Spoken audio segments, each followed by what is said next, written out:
Saya semedi 3 hari untuk memutuskan apa ini, apa kita harus lockdown atau tidak, karena memang betul-betul sangat tidak memiliki pengalaman semuanya mengenai ini. Presiden Jokowi mengaku pernah semedi untuk mengambil sebuah kebijakan. Misal saja saat ia memutuskan apakah Indonesia harus lockdown atau tidak saat terpapar pandemi COVID-19. Hal itu diungkapkan Jokowi saat memberi sambutan dalam Rakornas Transisi Penanganan COVID-19 dan Pemulihan Ekonomi Nasional 2023 pada Kamis 26 Januari.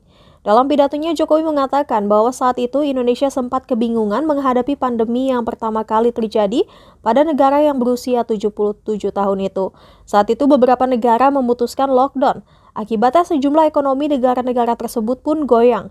Jokowi pun memperhitungkan apabila saat itu Indonesia ikut lockdown 2 atau 3 minggu, maka rakyat tidak akan punya peluang mencari nafkah dan negara juga tidak bisa memberikan bantuan kepada rakyat. Akibatnya dikhawatirkan rakyat akan rusuh karena lockdown. Hal itulah yang diputuskan oleh Jokowi untuk tidak mengikuti negara lain yang lockdown. Jokowi mengaku hingga semedi 3 hari untuk mengambil keputusan tersebut. Diketahui berbeda dengan negara lain, Indonesia di awal pandemi COVID-19 memutuskan untuk menerapkan PSBB atau pembatasan sosial berskala besar. Kemudian saat vaksin pertama sudah merata, Indonesia mengganti status PSBB menjadi PPKM atau pemberlakuan pembatasan kegiatan masyarakat. Saya semedi 3 hari untuk memutuskan apa ini, apa kita harus lockdown atau tidak, karena memang betul-betul sangat tidak memiliki pengalaman semuanya mengenai ini. Dan ditekan dari sisi pandemi, pada saat yang sama ditekan juga dari sisi ekonomi.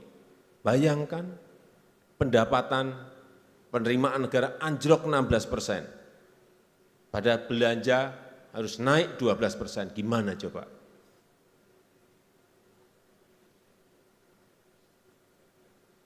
Kesulitan-kesulitan seperti inilah yang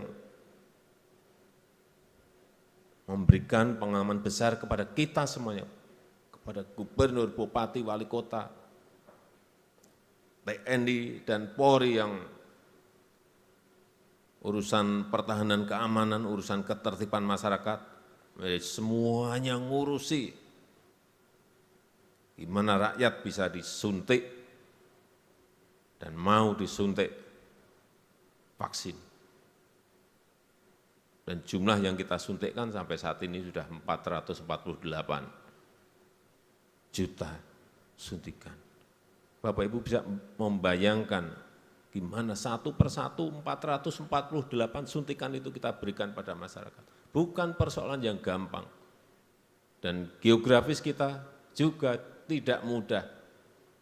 Ada gunung, ada laut, ada sungai yang harus semuanya dilalui untuk mencapai yang namanya rakyat bisa disuntik.